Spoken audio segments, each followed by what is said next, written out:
So before we bring up the men's team to the stage first, I'd like to mention all the team members' names on the men's team. The team members who are in attendance today are Glenn Burrell, Tom Graham, Warren Ham, Chris Jenkins, Tom Jones, John Marquardt, Walter Newfield, Wayne Ward, Gary Warner, and Coach Al Scott. Team members who have passed are Al Kostiak and team manager Don McClellan. As mentioned in the video, Al's wife Pam will be joining them on stage, and unfortunately, Don McClellan's family wasn't able to make it today. So please join me in welcoming the 1975 TBC Canada Games. So to speak on behalf of the men's team, we have Gary Warner, and Gary, please your stage. Today's a real big day for me. Ray Lund was my first coach at UBC, and Ken Witzke coached me at UBC. Ray was a real passionate volleyball man, without a doubt. And Ken, we all know, was a great player. Well, I know Ken is a good person and an excellent coach, so congratulations.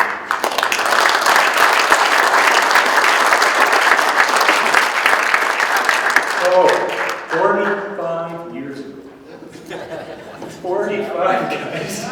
And we haven't changed a bit. So what made our team so special?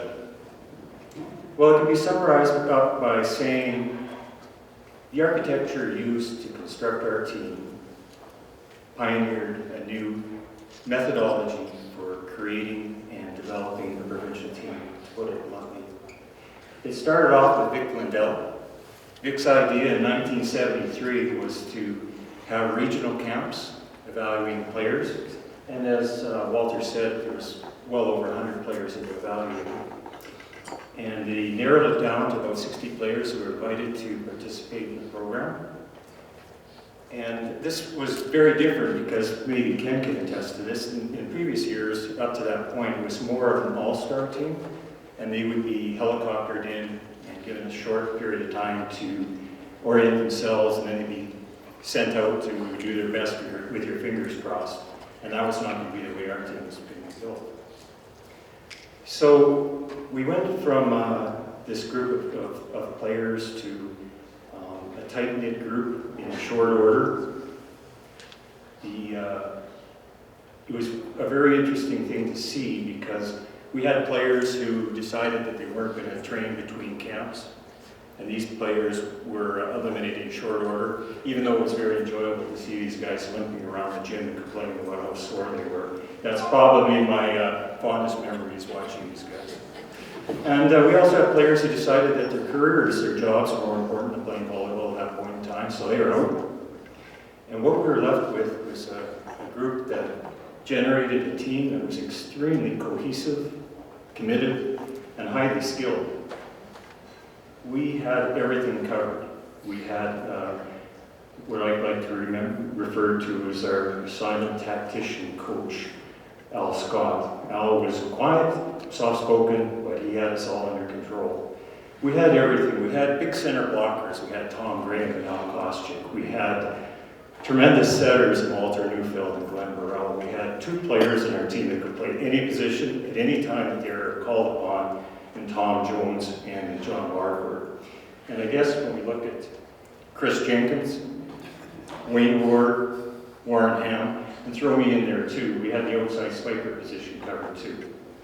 So this was a very, very powerful team, and we were fully committed. We'd gone through the physical testing that was monitored to make sure that we were true to our training programs. We had narrow court doubles where leadership was tested because you'd be playing with weaker players against much stronger teams, and our coach wouldn't allow that to be an acceptable excuse for losing. We were very dedicated. We had to go to Victoria on long weekends. We had to go there Sunday after sometimes playing out of town on Friday and Saturday. And the result was this boot camp type mentality where we would eat, train, and sleep in the gym. So off we go to the Winter Games, and we were going there for gold. We weren't going there for participation ribbon. And we never lost a single game or a single set in the whole competition.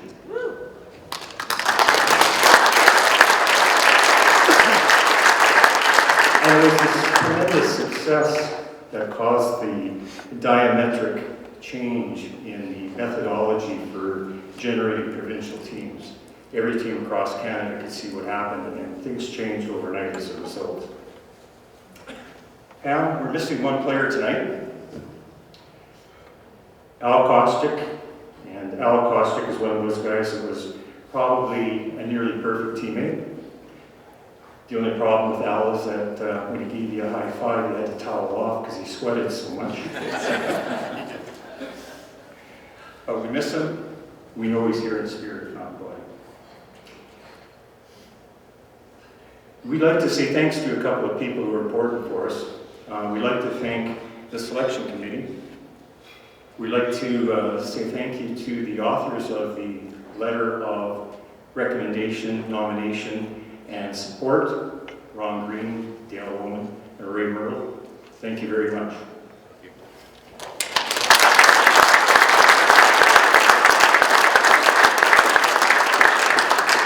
And I'm going to wrap up by talking about the women's team for a while. It's just going to be very short. We trained together. We cheered for each other. And yes, the men's team was very powerful at the Canada Games, but you know the statistics and the results show that the women's team might have been even better. So tonight, we'd like to say to the men's team, it's appropriate that we be recognized together with your team. And tonight, it's a true honor for us to be admitted to the Hall of Fame of the Volleyball Association of British Columbia with our women's team tonight. Thank you.